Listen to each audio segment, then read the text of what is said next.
I'm a Puerto Rican. Is that okay? I want to be happy here. I want to make a life, a home. You keep away from him. I'm gonna think for myself. Briefly describe the character you play in the film and in what ways are you similar and different from the character that you play? I play Maria Vasquez. Okay. She's the little sister of Bernardo Vasquez, who is the leader of the Sharks, and he's also a very, he's like kind of famous in town for his boxing. A great boxer. He's a great boxer. And I think Maria loves her family so much. She loves her roots, but she's also very interested in rooting herself to other things and other people and having different associations in her life. And she's just come to Nueva York for the first time. She's been there for 4 months, and she's there because Anita convinced Bernardo to go and to let her come to Manhattan. I think Maria and I are both very emotional. We lead with our hearts, first and foremost. We lead with love, and we have a tough time trying to understand why people hate differences so much, because she focuses on similarities more than differences. But the differences are not lost on her, which I think is different from other iterations of Maria. Yes. Tony and Maria constantly have conversations about how they're different and how that's dangerous, but then they love each other anyways. I think that's a really beautiful thing, and I think that is a core part of my personality. And now, Ariana DeBose. I play Anita. She is the first lady of the Sharks, the girlfriend to Bernardo, the leader of the Sharks. She is a absolute firecracker with a passion for dancing, and she has a beautiful maternal relationship, sisterly relationship with Maria. And she's sort of, I like to think of her as the glue amongst the family. The complicated glue, but she holds things together even in the face of incredible adversity, whether it's coming at her or the people that she loves. But one of the things I love about this character is she has agency and she speaks her mind. She's a woman ahead of her time, and she has beautiful ambitions to create a better life for herself and the people that she loves. And she has no qualms about going 100% towards fighting for her version of the American dream. And then, as time goes on, you see how the very dream that she is fighting for is ripped from her hands by Americans. Isn't it wild? It is a wild, wild thing. And I think that my ambition and Anita's ambition is where we are the most similar. I've never been afraid to fight for my dreams or speak my mind. And we both have a passion for dancing, and we believe in joy. I believe in joy and love above all things. And those are things that inherently make a great Anita. How familiar were you with the stage play and the earlier film prior to being cast? I watched the movie for the first time when I was 6 or 7 years old, and I was hooked. And I had the CDs and the records and CDs. the Arthur. Did you have the cassette? I did. Yeah, for sure. It was it was an integral part of my upbringing. It was Rita Moreno was the first woman I saw on screen who looked like me and who represented me, and I was so enraptured by her performance and by her as a person. She was a pioneer. We wouldn't be sitting here today without her and her leadership and her guidance. And then I played the role on stage when I was 16 years old, so I became very familiar with the source material on the musical side as well. For myself, I was familiar with the Robbins choreography, because I'm a dancer first, or I used to say that about myself.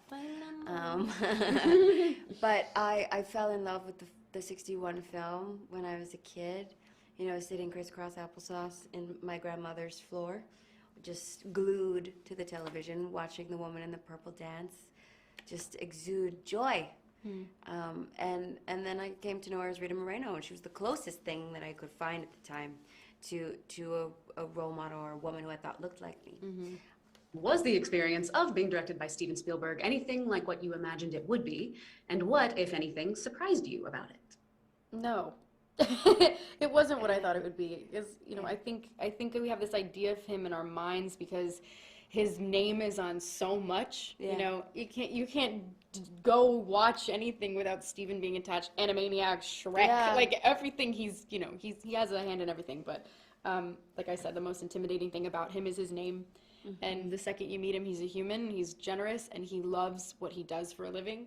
And he also cares a lot. And he cared a lot about West Side Story. I didn't realize what a huge musical buff he was. That was surprising to me. He's like a little fangirl. He is a fangirl, and he goes to see all of the shows on Broadway. He loves to go backstage and talk to the cast. Yeah, I first met him in Hamilton. Yeah. And I was like, oh my God, thank you for coming to our little skit. And he was like, our little skit.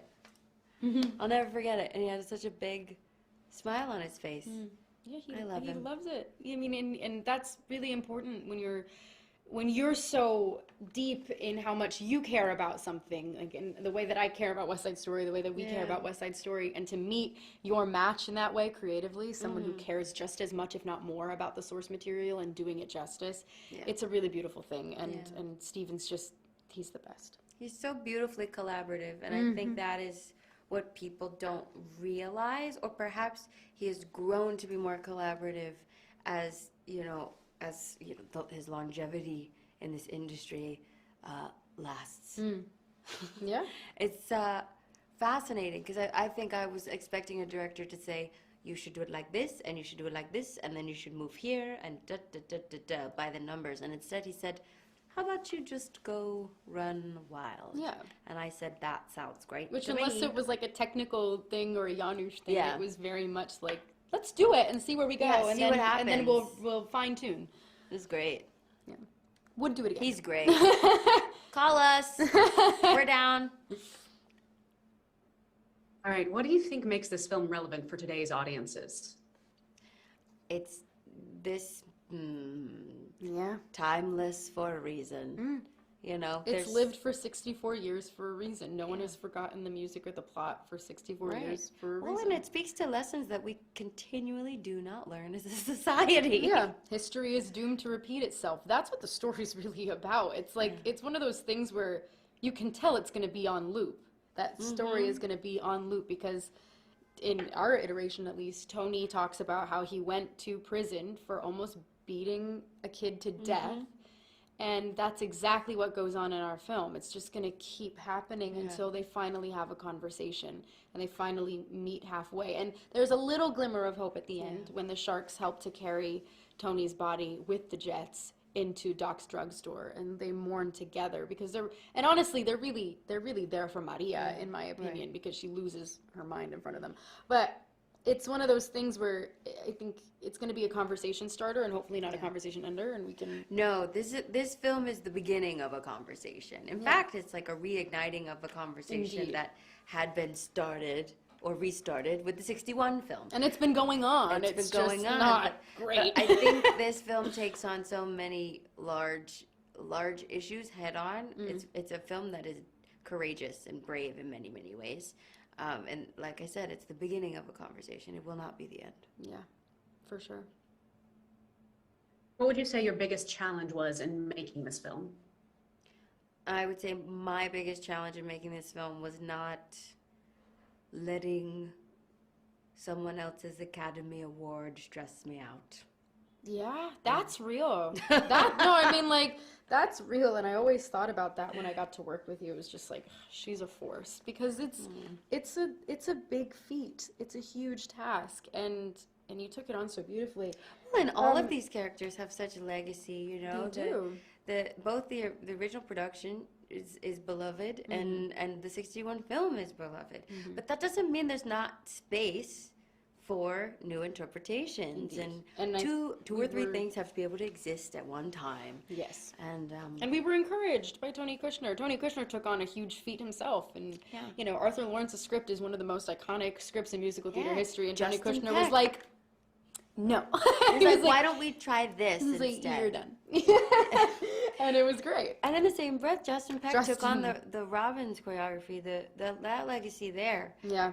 I will never forget, I ran into Jessica Lange at some premiere, and she was like, well, tell me about the choreography, because, you know, I was very good friends with Jerry Robbins. Jerry. And I said, I'm so glad you asked. Well, Dot, dot, dot, dot. dot.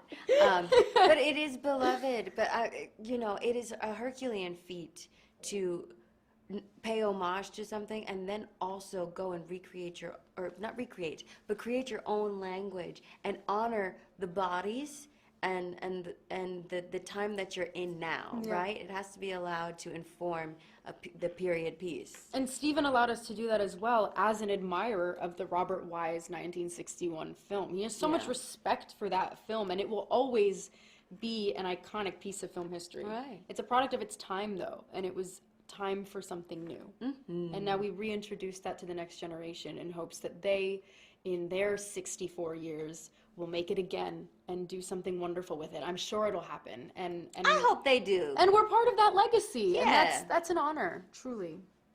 I want to dance. If you can fight in America.